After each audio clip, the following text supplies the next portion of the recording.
ओम शांति। हम सब मिलकर आज से, अभी से खुद से एक वादा करते हैं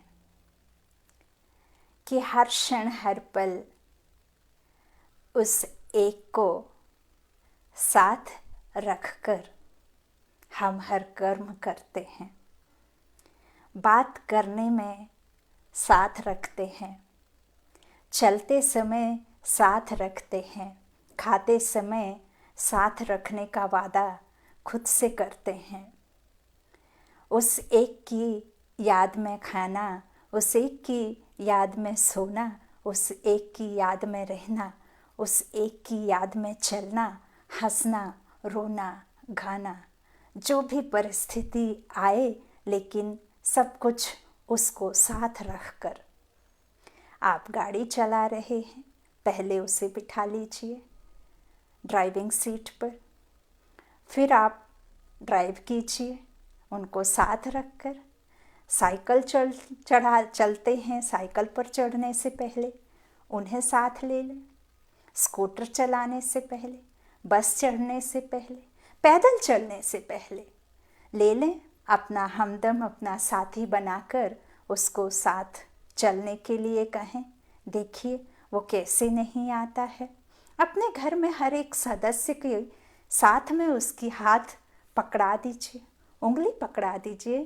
देखो फिर कैसे आपके काम नहीं बनते हैं।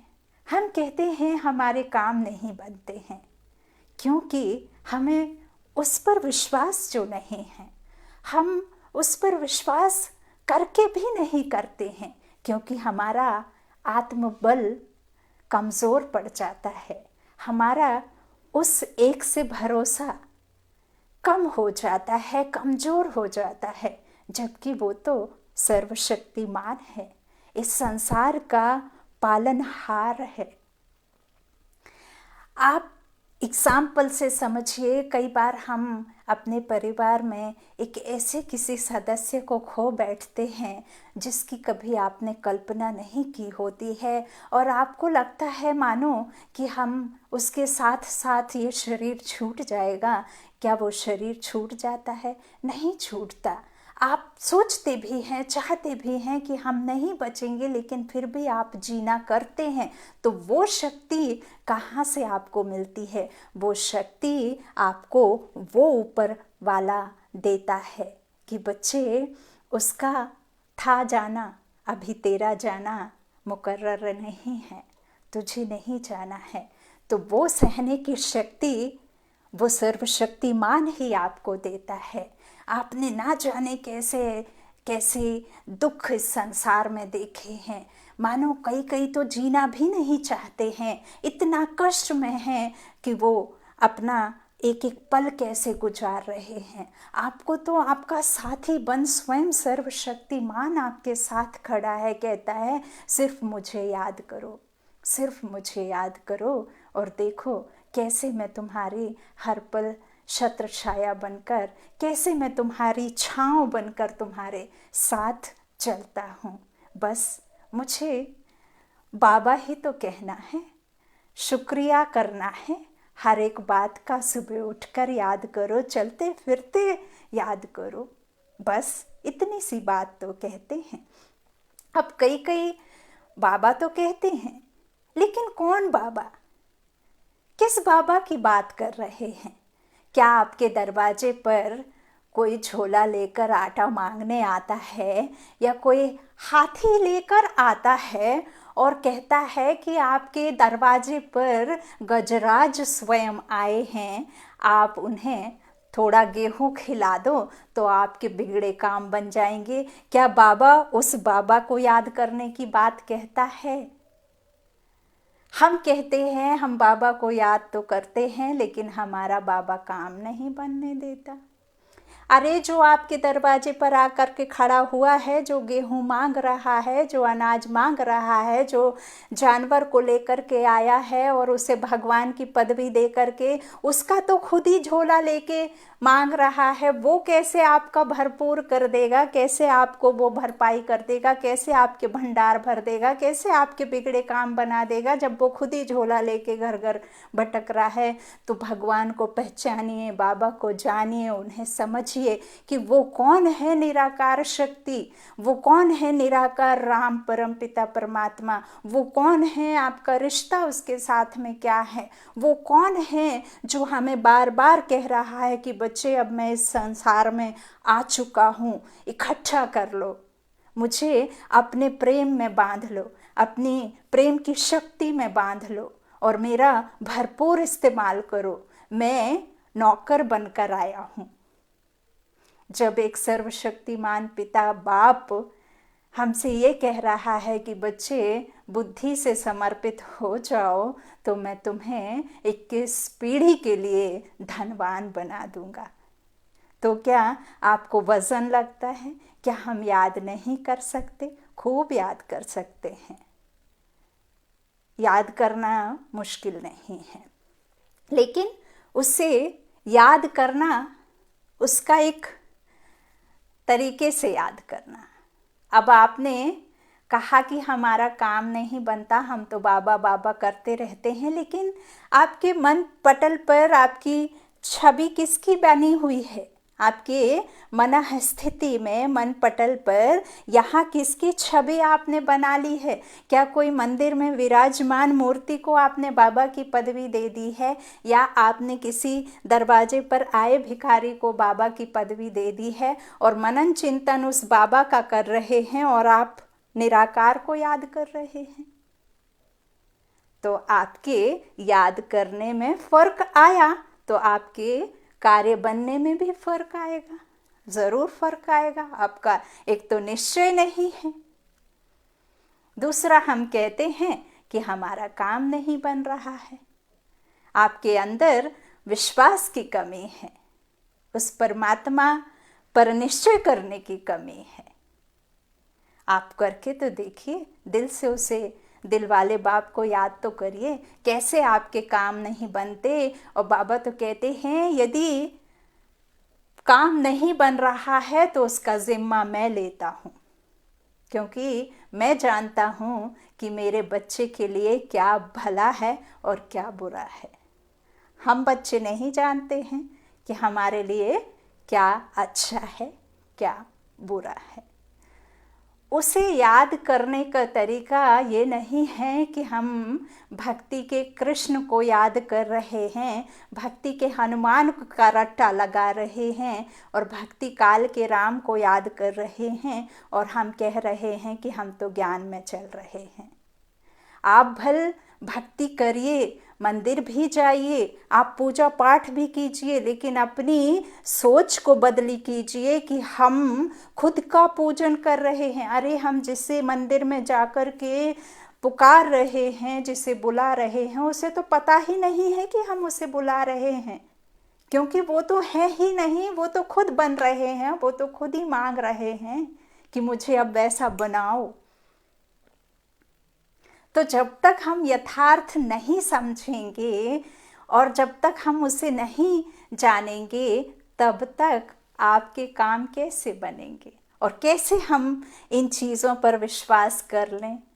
जब तक हमें यथार्थ ही ना पता हो कि ये दुनिया में, संसार में जो हो रहा है वो नथिंग न्यू, वो ऑलरेडी हो गया है।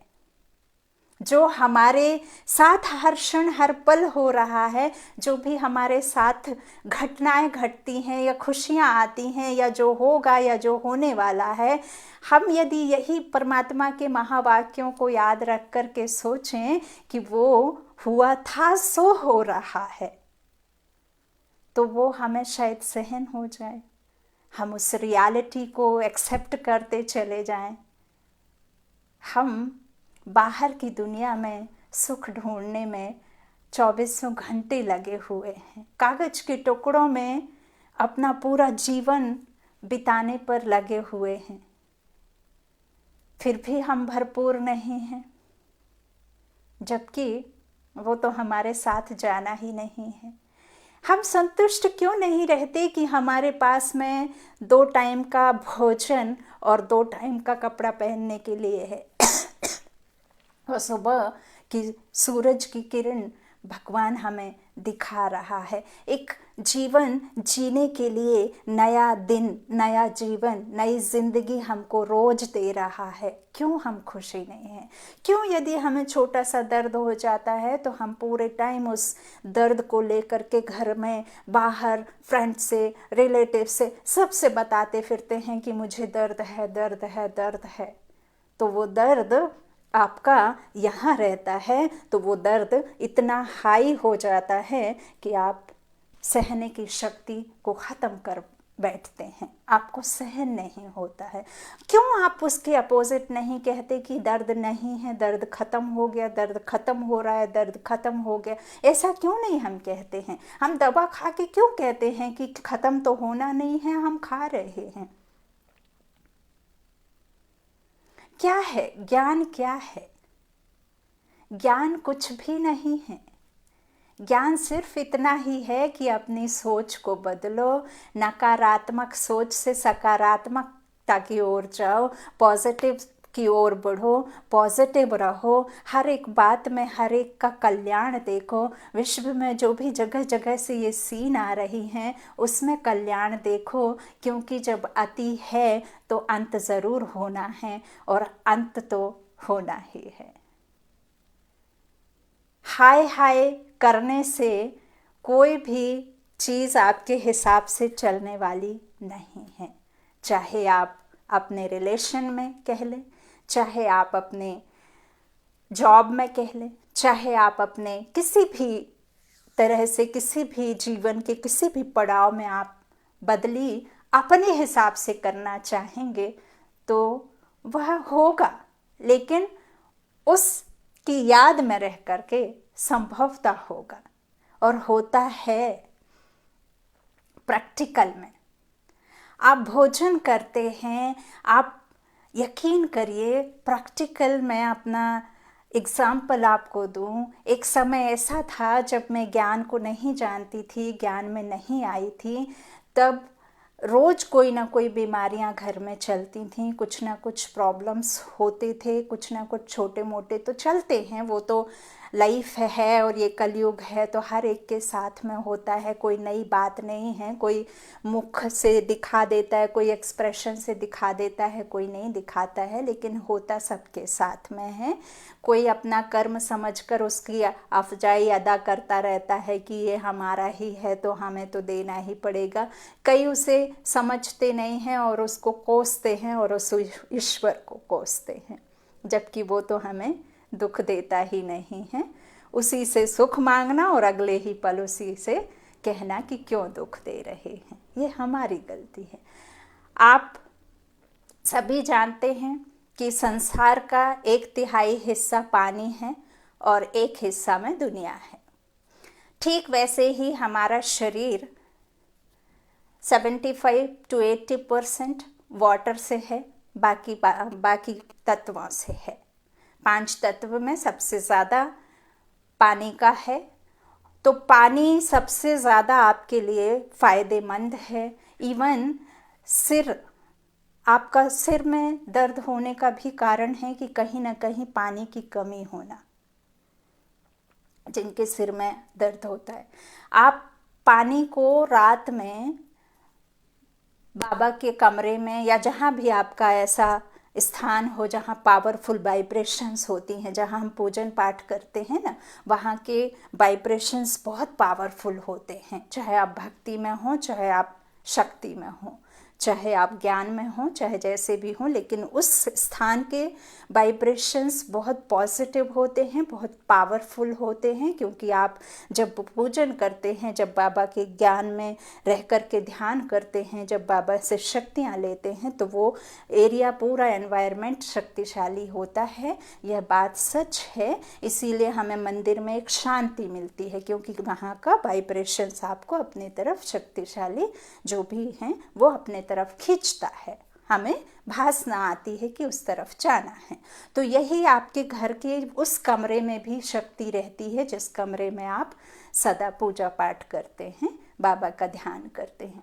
वहाँ आप रात में पानी रख दीजिए, ग्लास में रख दीजिए, जैसे भी बॉटल में रख दीजिए, और उस पानी में थोड़े अच्छे अच्छे थॉट क्रिएट करिए। जैसे आपको कोई कार्य में सफलता नहीं मिल रही है तो आप सफलता के वाइब्रेशंस डालिए, और यदि आप कोई बीमारी से ग्रसित हैं तो आप उसमें बीमारी से बाहर निकलने के लिए वाइब्रेशंस डालिए। बहुत अच्छे अच्छे संकल्प के साथ उसे रात में रख दीजिए, और उससे सुबह उठते ही पानी पीते हुए ऐसा अनुभव कीजिए, ऐसे फील कीजिए कि अब ये बीमारी मेरे शरीर से और सदा के लिए मैं आरोग्यवान हो जाऊंगी, हो जाऊंगा, और इसे पीते ही ये दवा से भी ज़्यादा शक्तिशाली प्यूरिटी और स्वयं सर्वशक्तिमान की पवित्रता और शक्तियों के इसमें वाइब्रेशंस हैं, इसमें शक्तियां हैं। और ये पानी नहीं, ये अमृत है। इससे मेरी सारी बीमारियां विनाश क्या, सदा के लिए ख़त्म हो जाएंगी और दोबारा कभी वापस नहीं आएंगी। ऐसा करके आप उस पानी को चाहें तो अपने घर के घड़े में डाल दें, जिससे आप पूरे दिन सब पानी पीते हैं वो, या तो फिर आप पी लीजिए। डेली ऐसा नियम बना लीजिए, खुद से वादा कीजिए। कोई ज़बरदस्ती वाली बात नहीं है, विश्वास है तो करिए। विश्वास में बहुत शक्ति है। चाहे आप दवा भी खाते रहिए, दवा के लिए कोई मना नहीं है, लेकिन कोई भी चीज़ का एडिक्ट होना भी मुश्किल होता है। कई कई बिना नींद की दवाई लिए सो नहीं पाते, तो आप उसके लिए भी 108 रात में मैं मास्टर सर्वशक्तिमान हूँ लिखिए। देखो कैसे बिना दवा के आपको नींद, एक टाइम रहेगा जब आप मुश्किल से 5 लाइन भी नहीं लिख पाएंगे और आपको नींद सताने लग जाएगी। ये भी बहुत ही जादुई एक तरह से आपको इफ़ेक्ट करेगा जीवन में। अभी डिप्रेशंस में लोग कितने जा रहे हैं, उसके लिए आप यही पानी का करिए। और मैं महान आत्मा हूँ, मैं बहुत परम प्रिय आत्मा परमात्मा की हूँ, मैं सर्वशक्तिमान की संतान मास्टर सर्वशक्तिमान हूँ। इस तरह से आप उस पानी में वाइब्रेशंस डाल करके खुद भी और घर में जो भी बीमार है उसे भी दीजिए। खाने में, खाना बनाते समय, खाना देते समय, परोसते समय, महिलाएं किचन में जाते समय बहुत शांत मन से, बहुत प्यार से अंदर जाएं, खाना बनाएं। उसमें सुख के, प्रेम के, शक्ति के, निरोगी होने के और उसमें शांति के वाइब्रेशंस डालते हुए खाना बनाइए और वही खिलाइए, क्योंकि जो हम खाते हैं वही हमारे पूरे दिन चलता है। जिस मन स्थिति में रह कर के आप पकाएंगे, उसी मन स्थिति का इफ़ेक्ट पूरे दिन रहेगा। यह आप भाई बहनें भी कर सकते हैं। खाते समय 10 सेकंड्स के लिए पॉज हो जाइए और उसमें शक्तिशाली वाइब्रेशंस डाल करके कि मैं इसके एक एक निवाले में मुझे शांति, आत्मिक बल, शरीर को पौष्टिकता और शरीर निरोगी आरोग्यवान होगा। इस तरह से आप करके देखिए। इसमें कोई आपको पैसा नहीं खर्च करना है, आपको मेहनत नहीं करनी है। बाबा कहने में पैसा नहीं लगता है, ना ही आपको इधर से उठ के जाने की ज़रूरत है, ना ही आपको कहीं बस चढ़ के बोलने की ज़रूरत है, ना ही आपको ऊपर कहीं हवा में जाने की ज़रूरत है फिर बाबा कहेंगे। या बाबा कहता है कि कोई आसन ही बिछाओ तभी मुझे याद करो, या मेरी फ़ोटो रखो तभी याद करो, या मुझे कोई मंदिर में जा कर के याद करो तभी मैं तुम्हारा बनूंगा या तुम्हारे साथ में खड़ा होऊंगा। ये सब गलत है। तो बाबा शब्द बहुत मीठा और बहुत शक्तिशाली है और बाबा सर्वशक्तिमान है। बस निश्चय होगा तो निश्चिंत होंगे। यही बात है। हर क्षण, हर पल, हर एक समय हम कर्म योगी हैं। शरीर धारण किया है तो कर्म ज़रूर करना पड़ेगा। बिना कर्म के हम कुछ कर नहीं सकते। तो कर्म योगी इसीलिए भी कहा गया है कि कर्म में रहते याद करो। योग माना जुड़ना, जुड़ना माना किससे जुड़ना? ईश्वर से जोड़ना। किसको जोड़ना? मन को जोड़ना। शरीर को जोड़ने की बात ईश्वर ने नहीं कही है, आत्मा को जोड़ने की बात कही है। जोड़ माना योग। योग भी शब्द बाबा ने हटाने कह दिया है। तो हम जो ज्ञान में चल रहे हैं वो सुप्रीम सोल, गॉड फादर, परमात्मा, ईश्वर को हम प्यार से बाबा बुलाते हैं। और इसीलिए बाबा बुलाते हैं क्योंकि यदि हम उसे बाबा ना कहें तो हम अपने मन की बात उनसे नहीं कर पाएंगे। और एक पिता से बच्चे को परमिशन लेने की आवश्यकता नहीं है। 24/7 आवर्स कभी भी आप उन्हें याद कर सकते हैं, उनसे बात कर सकते हैं, उनसे सलाह ले सकते हैं और उनको अपने साथ रखकर अपने हर कार्य में उनको शामिल कर सकते हैं, हर वक्त, हर क्षण। हम आज के समय में ईयरली वंस इतने दूर दूर जाते हैं, अपने गुरु करते हैं, गुरु से आशीर्वाद लेते हैं और अपने माता पिता को ही घर से बाहर निकाल देते हैं। जबकि गुरु तो आपको बिना दक्षिणा के नहीं देता आशीष, और वो भी सच्ची वाली देता है, कैसी देता है वो जाने और उसका खुदा जाने। लेकिन माता पिता तो आपको निस्वार्थ, निष्कपट, बिल्कुल बिना किसी स्वार्थ के आपके सर पर हाथ रखा करते थे, जो हमने भी छोड़ा और हमारे न्यू जनरेशन ने भी छोड़ा। हाय, हेलो, बाय बाय ये सीख लिया है। ये इससे आशीष नहीं मिलती है।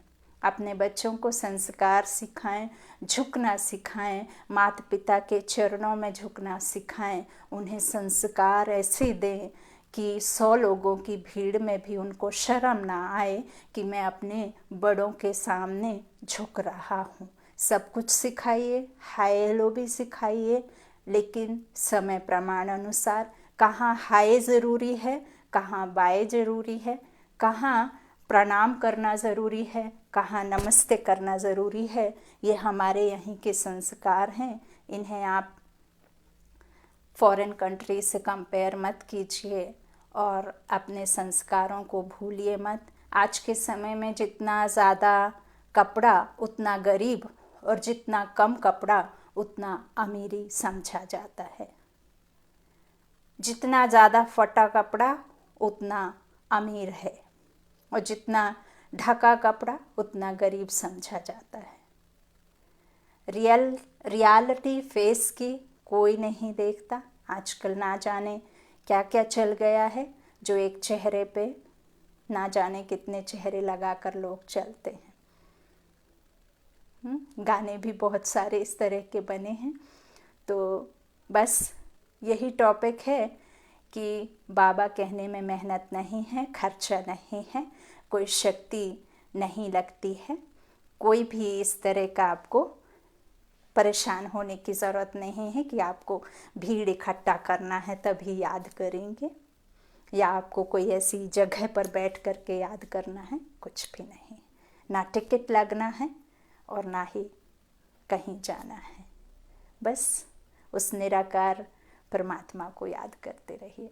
ओम शांति। शुक्रिया। स्वस्थ रहिए, सुरक्षित रहिए, अपना ख्याल रखिए और बाबा को याद करते रहिए। ओम शांति।